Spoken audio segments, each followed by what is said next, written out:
Boys, what's going on? Hello. Welcome. Hello. Hey there. How are you? Oh, look at Doing that. great. Starting 2020, or some law and marketing today. Yeah. Ross, nice shirt there. Oh, thank you.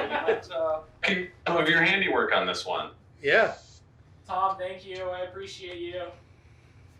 Gotcha, bud. So, thanks for coming in last minute. I think we, Plane on Fire, got this session worked out, so I appreciate you. We had to have you be a part of GDEX. Like, that's the rule. It's the law, I think. And Ross, you can double check me on that. Absolutely. That's great. Well, thanks for having us. We're both really excited to be here. So we're just going to kind of have an AMA. We're going to chat about video game law and marketing for gaming and startups. So just a casual conversation. So before we get going, Ross, Tom, do you want to give us a quick rundown about yourself? I'm going to start with Ross, I guess. Sure. So for those who have not met me or seen me in a previous GDEX or OGDE, my name is Ross Hersmann. I am a Chicago-based attorney for the video game industry. I represent folks who work in the video game industry, from students to double and triple A. I'm also the chair of IGDA Chicago, and I run a summit here in Chicago all about video game law. So if you have questions about game industry, legal issues, how to jump into your local community with IGDA help, or Chicago pizza or hedgehogs, I am a good person to talk to. Tom? That's great. My name is Tom Caprel. I work in marketing for video games. I own my own video game marketing company where I help small developers learn how to market themselves, and that's everything from the basic beginnings all the way through the really complex stuff at the end, contracts, etc. Right now, I've been working on some really cool startup things, and I also do volunteer work with the Video Game Art Gallery here in Chicago, as well as on the board of Ross for IGDA Chicago. Nice. So our first question is, and I don't know if this is meant to be something or if I screwed something up when you sent stuff, but is, what does the 3 asterisks mean on a video game law and marketing AMA exclamation point? 3 asterisks. It means awesome. It's just the subtext of all of the candid hot takes we're going to have today. So I hope everyone in the chat today brings the thunder and makes today real interesting, because how awesome this is going to depend on how cool your questions are. Nice. So I want to start, but I don't want to dwell here because I think... So chat actually has a real question now. Oh, do they? Yeah. So it was, number one, is there a difference between an EULA and terms of use? Are both required to publish a mobile game? That is a good question. Yes, there is a difference, which is a little more complicated than I'll dive into here. But the short version is an end user license agreement can apply to a particular software agreement related to a piece of software that you're releasing, that you've created. Terms of service kind of relates to how you're interacting with some kind of content. So that could apply to an online marketplace, a website, or an online community that you've built. So both of them are legal instruments to kind of curate how people interact with your software or how you're interacting with other people through that software. Sweet. Thank you, Kid. You're welcome. So my question was going to be just high level, because I don't want to dwell on this because we're always talking about COVID, right? But what are some of the high level things we've seen this year that both of you are kind of dealing with, either more so than you thought you would, or it just happened to be a big thing that's popped up? Tom, you want to start? Sure. Yeah, I think the biggest question that I've been getting is from people is, how does this whole pandemic situation change how I do things? For a lot of people, very much like GDEX, events are a huge part of how they network, about how they work to find people that are interested in their game, to make connections, and it's really tough. And I think for me, that comes down to, a couple things that I always try to tell people, acknowledging that it has an impact and being honest about it, right? I mean, where are you? How are you doing? what impact does it have on what you're going to deliver, when you're building a game? Be open, and if anything, communicate more. Really just reassure people that you're still interested in the stuff that you're doing, that you're still out there building what you love to build. Or if you need to take a pause, you need to be honest with your audience there too. You really try to empathize without being patronizing. So many people are struggling, whether that's politically, physically, emotionally. 2020 sucks. I think we all know that.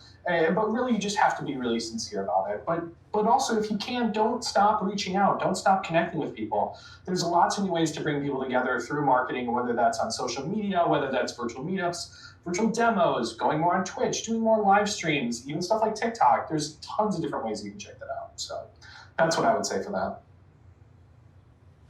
Ross, you have anything? I agree. Let me echo everything that Tom said. But I know for both of us, this has been one of the busiest years we've ever had. As folks have moved inside and started socially isolating, they've kind of turned to the internet as their main method for communication. So that means that they're doing that many more things online. It means they're playing that many more games. They're purchasing that many more games. And for our clients who work in the game development space, it means that content has to be curated, made, sold, marketed, and distributed. So I know it's been a very busy time for both of us. And if there's any kind of silver lining to 2020 being what it is, I think that might be it. Awesome. Well, I'm going to grab a question here because, Tom, you mentioned it, but it says, how do you stay safe while using platforms like TikTok to market my game?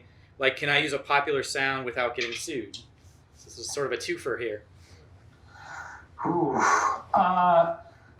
I would say that you should try to follow as many trends that make sense for your brand, but that doesn't mean you have to put together a cool dance for your game, right? I mean, there's a bunch of different ways that you can do that. The legal question, I'll have to ask him on, so.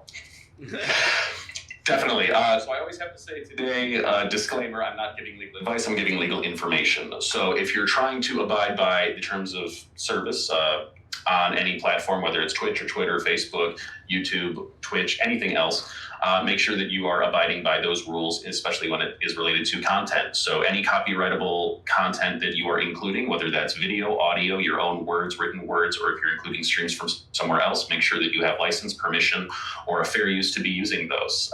So when in doubt, be extra careful and use things that you create only. Yeah, I would add to that, I'm not a lawyer in any way, so definitely don't listen to me. But as someone who creates a lot of content, and I've been meaning to do this for a while, there's a lot of resources online where you can get Creative Commons, free to use, images, sound effects, music. And as long as you abide by whatever the Creative Commons or licensing requirement is, and sometimes it's just a tribute, the author or whatever at some point, you can get really high quality stuff for free to use in commercial products. So I really should put that list together sometime. As a creator, as a voice actor that sometimes puts free stuff out there, just put my name on it. That's all I ask. Let people know who I am. Totally. Right. Well, and what's cool too is now there's even AI programs that I've seen that are dynamically building background music for people, or who are able to put together different ways to create dynamic content that's unique every time and provides you a way to customize it in a lot of different ways. I wish I remembered the name of it offhand, but there's tons of different ways that you can do that if you're looking for something custom that you just have to make sure to, again, reference where necessary, but you can create pretty much whatever you're looking for now. I should mention too, you got websites like Fiverr and Upwork and stuff, where if you're willing to spend a little bit of money, you can get people from around the world to make you some content, or if you're not a good designer, get somebody to make graphics like this for free. Caleb, I think we have a question on there. Yeah, so actually this one, or the next one I'm going to take off the chat here, is from the same guy that asked before. Rabadash asks, is it required for the actual text of a privacy policy to be included in a game, or is it good enough to provide a link to where that is hosted online? Ross is smiling. I love it, because it's a practical kind of question, but it's one that comes up all the time. So think of it this way: if you were releasing a physical copy of a game in the early 2000s, 90s, or even 80s, for some folks going back a ways, think about what was included in the manual for that game. It was mostly instructions for how to play the game, all of the moves, some lore, background. You didn't see too much in the way of legalese in terms of privacy policies. So using that as a guide, often there's not an expectation in physical media to have a complete, comprehensive list of all of your privacy policies, EULA's terms of service and other content. So links are often the most practical solution to that. So just make sure that that information is open, accessible, and available to folks, because that is important information to be out there. I've actually got a question myself that builds upon this a little bit. If you are going to be changing that TOS or EULA, whatever, from time to time, do you need to continually update your clientele? Do you need to give them a heads up? Yeah. It is a very good best practice to consistently update all of your user bases for changes in privacy policies, because, and I mean, for that matter, for any policy related to your game, your business, or anything ongoing, because it might affect their experience with what they're using. So you can look at examples from social media giants for, those constant emails you get in your inbox. Say, we've updated our terms and service, we've changed our user policies, new important information related to your privacy, your metric, your data, things that we're storing. So in my experience, I think a best practice is transparency across the board, whether it's your Kickstarter update where you're letting people know that physical rewards are going to be delayed, or that you have changed, removed, or updated some functionality in your online platform. Transparency is always the way to go. So Ross, this is a question for you. One of our previous speakers made a mention of the fourth industrial revolution, which is sort of a Andrew Yang thing, a drum he's been beating. But currently in California, Andrew Yang's also involved with some new privacy and data regulations in which the users will have greater ownership of the data, where right now you pretty much don't own any of the data. The company or whatever service you're using owns that data. Do you have any insights into how some of this data usage and data ownership is changing right now? It's changing drastically. As folks are becoming more and more aware of how their personal information is being used, they're understandably very apprehensive about that information becoming public and being sold and being transferred in ways that they weren't even aware that was possible. And I can't speak to California, but that is where a lot of the litigation and legislation is coming from right now, since California is very, very proactive with their privacy laws. But speaking to Illinois, Illinois has a unique biometric privacy law related to how folks will be using personal biometric data that they collect. So whether that's your thumbprint, your retina scan, the shape of your face, the distance between your eyes, any of that biometric data has very unique protections in Illinois and how it's used, curated, sold, and transferred. And recently, Facebook kind of ran afoul of this law and had to settle a multi-million-dollar lawsuit for using their facial recognition software for tagging people on the Facebook platform. And that was very Illinois specific. So if you live in Illinois, chances are you got an email from Facebook saying that they've updated their terms and service, and you might be entitled to a cash refund for the use of that data from the class action. So I think it's broad strokes changing in the US, where people are very concerned about how their information is being used. And I think from the content curator or app developer stance, it means that the burden is on you to make sure that you are in compliance with those laws, not only in your own jurisdiction, but anywhere your app is going. So it might be worldwide. So I think you're going to be talking to a lot of privacy lawyers like me in the near future. Caleb, you want to hit it up? Yeah, so we've got... we're getting quite a lot of questions yes, here. Yes, we are. We just got a question about libraries and ready-to-use assets. So Purple Ninja asked, with developmental tools, indie developers have several choices for libraries of ready-to-use assets, engines, etc. With the legal side of things, that's harder to come up with. It still feels very much like an every dev for themselves kind of world.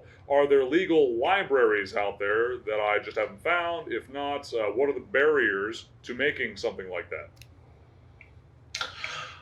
Oh, so when they say legal libraries, do they mean like a literal library of laws related to that content, or are there, legal, kosher, good to use platforms for that content that they can have access to? I think more the platform, so like a library of assets. What's legal about that? Or the platform itself. Yeah. I think what you're going to be looking for in any situation, if you're using content that you didn't create yourself, if you're including something in your work, you're going to want to make sure that you attribute that work effectively to wherever it came from. You want to make sure that it is compensated for or acknowledged in whatever way, so that whoever created that content gets their paycheck or gets their credit line or whatever it is. And you also want to make sure, sometimes most importantly, that the person you are taking it from had the right to give it to you in the first place. One of the biggest issues I see in my practice is someone who is accessing an online library of assets or something as simple as a DeviantArt page, and they're copy pasting art from someone who copy pasted it from someone who copy pasted it from an original creator in another country. And what I always tell folks is when you're using art assets that you take online, it's just like buying a car. You want to make sure that there's a clean chain of title on it so that from factory floor to your garage, you own lock, stock, and barrel whatever it is you're replicating, because you do not want to open yourself to the liability of copyright infringement in 52 countries. Great. So also, apparently, I misinterpreted their question. They were actually asking about a library of agreements like licensing, contractor agreements, EULAs, privacy policies, that kind of stuff. The legal equivalent of an asset library. Like, where can they go to look up all the information about this stuff? Also a good question, and one that is getting developed all the time. So the International Game Developers Association has an amazing online resource of a lot of those agreements, contracts, and other legal documents for its members. So that might be a way to access that. There are lots of other nonprofit legal resources like law clinics at local law schools that will often provide legal advice at cost or provide basic agreements that can be used and customized. But ultimately, your best resource is a video game lawyer like myself or many of the others out there in your jurisdiction to create custom agreements for you in your particular circumstances. Because as appealing as it might be to get a host of contracts from a third-party source and try to adapt them yourself to your business, often that creates more problems than it solves. It's like, you fix one bug, you pass it around, you've just created 99 more bugs in the code by trying to do it your own. So I know that lawyers like myself are often offering comprehensive packages of contracts for startups, students, and all different businesses. So reach out to folks like me or ones in your area, and we'll put you in the right direction. And from a non-legal perspective, I would say that it's so important to do that. Again, I don't know much about the law, only what I talk to Russ about every once in a while. But I've had several startups that I've been a part of, and all of them had custom agreements. And you have to think of your gain and the work that you're doing on it, especially if you're going to sell it for money, as a virtual entertainment startup. And you have to include those costs in it, whether those costs are going to be marketing, legal. You have to do it the right way, because the last thing you want to do is get caught with your pants down when all of a sudden there's some sort of an issue, which both of us have seen happen. So yeah, I'm going to jump in just as someone who's created several businesses and several large initiatives, that it's so much better to just work with a lawyer to get the thing you need done first. Because even if the probability is low that something can go wrong, if that thing does go wrong, just the heartache and the hassle and stress it causes.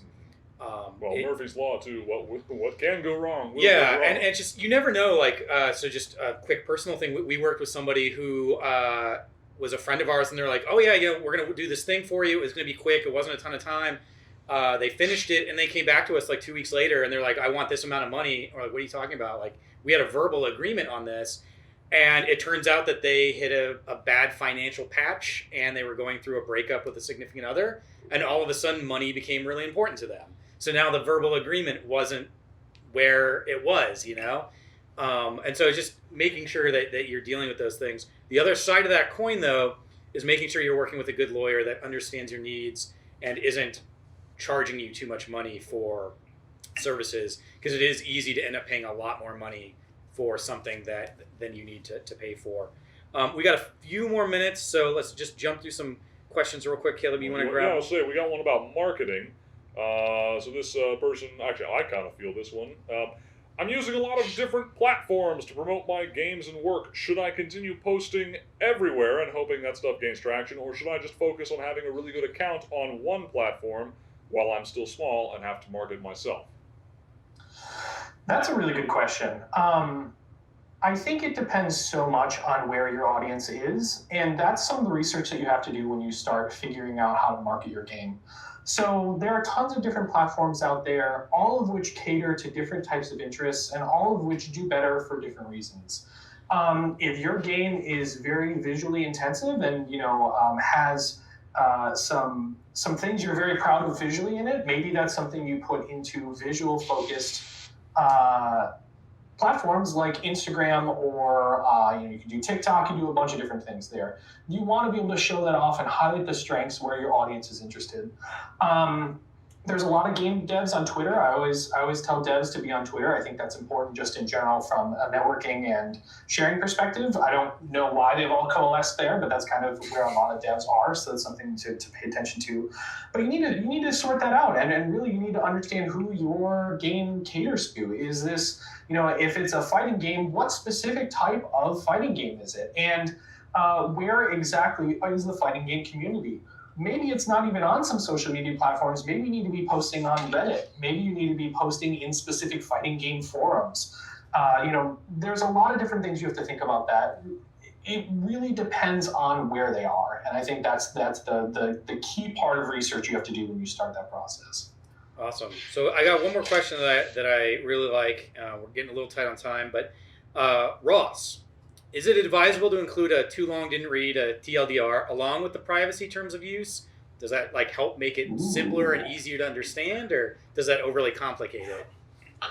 When it effectively summarizes the content, yes, it can be a very effective tool, because the fact is too many folks click I agree and skip past agreements like that or content like that all the time. So I'm a very big advocate of plain language contracts, things that say what they mean very plainly in simple, easy to use layman terms, but still have the full effect and measure of the law. And drafting contracts and agreements like that, believe me, is more art than science sometimes. So I think that in terms of a privacy policy, having a TLDR is great when it explains something succinctly, but also accurately. Don't just give a general gist of something. And if you need help drafting something that has that kind of staying power, definitely reach out to professionals, whether they're folks who have an MBA or, if they're your certified public accountant, if they're your lawyer, if they're your business manager, make sure that you have the best of the best making that content for you, because the devil really is in the details.